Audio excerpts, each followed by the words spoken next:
ये तो गलत चीज़ है ना। आप रिटर्न कर सकते हैं लेकिन उसका पास प्रूफ है ना, नहीं है, उसको देख लीजिए आप। अगर प्रूफ नहीं दे सकेंगे तब उसको बांग्लादेश बोलिए आप। उसके पास आधार कार्ड है, इपिक है, वोट का फोटो है, आइडेंटिटी प्रूफ है उसके पास, उसका बाप माँ का डॉक्यूमेंट्स है, ज़मीन का डीड है। आप अगर बांग्ला नहीं समझ पाएंगे तो बांग्ला को इंग्लिश में ट्रांसलेट कर लीजिए। ये असल में ये पहलगाम का जो हमला हुआ है, भाई जो हमला किया उसके पास अगर मिसाइल डाल दीजिए आप लोग, हम लोग भी साथ देंगे। चलिए ना, हम लोग भी लड़ेंगे जा करके। बॉर्डर में जरूरत पड़ने से हमारे मुस्लिम भाई जितना है सबको तैयार है लड़ने के लिए। आप लोग भी चलिए, सबको मिल करके लड़ेंगे हिंदुस्तान के लिए। वो नहीं करेंगे, सिर्फ मुसलमान, हिंदू, सिख। ममता बनर्जी का सरकार है, ममता बनर्जी को कैसे गिराया जाए, ममता बनर्जी को किस तरह से बदनाम किया जाए, अभी वही लग के पीछे है। बीजेपी सरकार ममता दीदी के पीछे लग गया है, किसी स्टेट के पीछे नहीं। जानता है कि दीदी शेरनी का जैसा जवाब देती है, इसलिए ममता दीदी के पीछे लगा हुआ है, ममता दीदी को बदनाम करने के लिए। पहलगाम के एक भी आतंकियों को अभी तक पकड़ा नहीं गया है। तो देखिए, आप रहा सवाल पहलगाम में जाना चाहिए प्रधानमंत्री को, डायरेक्ट सऊदीया से डायरेक्ट बिहार इलेक्शन में आ जाता है कैंपिंग में। वहाँ पर इतना 26 आदमी मर जाते हैं, वहाँ पर नहीं जाते हैं। तो इसका मकसद आप लोग देख लीजिए, सुन लीजिए। इससे पहले पुलवामा में हुआ था, क्या हुआ था, 360 kg का RDS कैसे चला आया बॉर्डर में। यहाँ पर एक बोतल ले जाता है तो बॉर्डर में पकड़ लिया जाता है, एक आपका गांजा का पैकेट ले जाता है तो पकड़ लेता है, लेकिन 360 kg कैसे RDS लेके चला आया, उसका भी छानबीन होना चाहिए। इसी के ऊपर राजनीति करते हैं। वही तो बोलते हैं राजनीति। देखिए, राजनीति मौत के ऊपर राजनीति मत कीजिए, लाश के ऊपर राजनीति मत कीजिए। हिंदुस्तान कैसे आगे बढ़ेगा उसके लिए राजनीति कीजिए। हम लोग भी तैयार हैं, आप लोग लड़ना चाहते हैं लड़िए। अगर पाकिस्तान ऐसा करता है तो पाकिस्तान का साथ हमारे जितने भी हिंदुस्तान के मुस्लिम हैं सबको लड़ने के लिए तैयार है। अगर पाकिस्तान गलत करता है उसमें लड़िए ना, हम लोग भी तैयार हैं, लेकिन मुद्दे को भटका रहे हैं, इसको नहीं। बंगाली प्रवासी मजदूर खास करके हमारा ग्वालपोखर का 50-60 आदमी को जो दादरा नगर हवेली जो केंद्र शासित प्रदेश, वहाँ पे पुलिस ने डिटेन करते हैं। क्या कदम आप लोग उठाए? नहीं, हम लोग कल से परेशान हैं कि हमारे यहाँ के जो माइग्रेंट लेबर वहाँ पर गए हैं, बंद करके रखे हैं। रहा सवाल प्रूफ भी है उनके पास।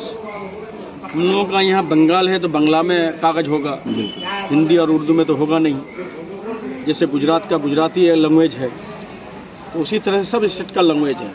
अब उन लोग समझ नहीं पाता है तो किसी से समझा लेना चाहिए, जहाँ पर डिटेन करके रखा है। जी बिल्कुल। लेकिन हमको ताज्जुब लगता है कि ठीक है, बांग्लादेशी को पकड़िए ना, बांग्लादेश बॉर्डर किसके हाथ में है? होम मिनिस्ट्री के अंदर। बॉर्डर सेंट्रल गवर्नमेंट के हाथ में है। गवर्नमेंट होम मिनिस्ट्री के अंदर। तो बॉर्डर में पूरा केंद्रीय बाहिनी को लगा दीजिए। बांग्लादेश से आदमी आता है, डिटेन कर लीजिए आप लोग। लेकिन बंगाल का आदमी एक ही हिंदुस्तान में रहते हैं, एक ही भारत में रहते हैं। वो स्टेट का आदमी, गुजरात का आदमी कलकत्ता में आके रहते हैं। हमारे कलकत्ता पुलिस बहुत सारे रहते हैं, बहुत सारे रहते हैं। हर स्टेट का आदमी रहता है। हिंदुस्तान का अधिकार है, हिंदुस्तान का अधिकार है, कहीं भी रह सकते हैं वो। लेकिन उसके बावजूद आदमी को परेशान करना, ये तो ठीक नहीं है। राजसभा मंत्री साहब बोली दिए, मंत्री साहब मेरे सामने में फ़ोन किए, DIG, IG, SP जितने ऊपर लेवल हमारे ऑफिसर हैं सबसे बात किए। अगर ऐसा नहीं हुआ तो फिर मंत्री साहब बोल दिए कि हम चीफ मिनिस्टर से बात करेंगे, ममता दीदी से बात करेंगे। फिर अगर ऐसा नहीं हुआ तो हम लोग जितने नेता है सब गुजरात जाएंगे, वहीं पर जाकर के हम लोग बंद हो जाएंगे, उन लोगों को छुड़ा कर लाएंगे। भाई हम इन लोगों को बंद कर दीजिए आप लोग। मंत्री साहब बोली दिए यहाँ पर, इस तरह का नहीं कर सकते आप। भारत में सभी का अधिकार है, हिंदू, मुसलमान, सिख, ईसाई सभी का अधिकार है। सबको अपना अपना रोजगार के लिए जाते हैं दूसरे स्टेट में। गुजरात का भी आदमी है, UP का आदमी है, कलकत्ता में, बंगाल में। कहाँ बंगाल वाला पुलिस करता है, बंगाल सरकार कहाँ करता है? ये किस तरह का अभी शुरू हो गया है बंगाली मरहला। समझते ही पकड़ लेते हैं। नहीं, ये तो गलत चीज़ है ना। आप रिटर्न कर सकते हैं लेकिन उसका पास प्रूफ है ना, नहीं है, उसको देख लीजिए आप। अगर प्रूफ नहीं दे सकेंगे तब उसको बांग्लादेश बोलिए आप। उसके पास आधार कार्ड है, इपिक है, वोट का फोटो है, आइडेंटिटी प्रूफ है उसके पास, उसका बाप माँ का डॉक्यूमेंट्स है, ज़मीन का डीड है। आप अगर बांग्ला नहीं समझ पाएंगे तो बांग्ला को इंग्लिश में ट्रांसलेट कर लीजिए।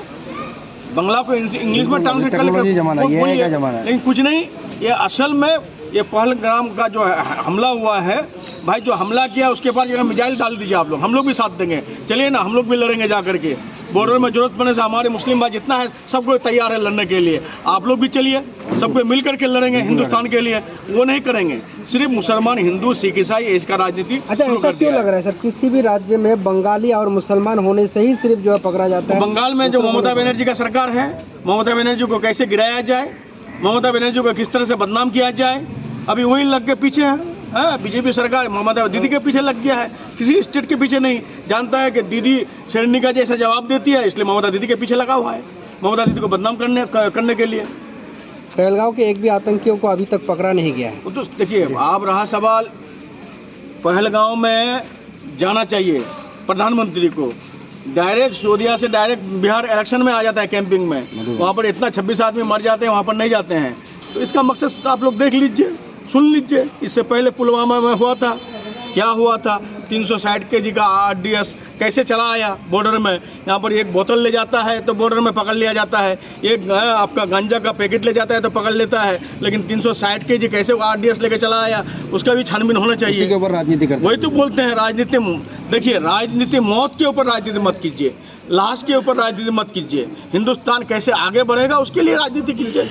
हम लोग भी तैयार हैं, आप लोग लड़ना चाहते हैं लड़िए। अगर पाकिस्तान ऐसा करता है तो पाकिस्तान के साथ हमारे जितने भी हिंदुस्तान के मुस्लिम हैं सबको लड़ने के लिए तैयार है। अगर पाकिस्तान गलत करता है उसमें लड़िए ना, हम लोग भी तैयार हैं, लेकिन मुद्दे को भटका रहे हैं, इसको नहीं भटकाना चाहिए। हिमाचल में कुछ नौजवानों को पकड़ा है, वही तो बोलते हैं। अभी ये घटना होने के बाद बस जहाँ तहाँ हम देखते हैं, सोशल मीडिया में, फेसबुक में देखते हैं, आदमी को दाढ़ी पकड़ के टान रहा है, किसी को बोलता है जय श्री राम बोलो। भाई जय श्री राम बोलने से हम हिंदू हो गए हैं क्या? या फिर हिंदू भाई अगर ला इलाहा इल्लल्लाह पढ़ लिया तो मुसलमान हो गया क्या? हाँ, अब पता नहीं अकल है ना नहीं है, मूर्ख है ना क्या है, अल्लाह भगवान जाने। इन लोगों का अल्लाह हिदायत दे इन लोगों को कि हिंदुस्तान में कम से कम सुधरने का राजनीति कीजिए, हिंदुस्तान को आगे बढ़ाने का राजनीति कीजिए।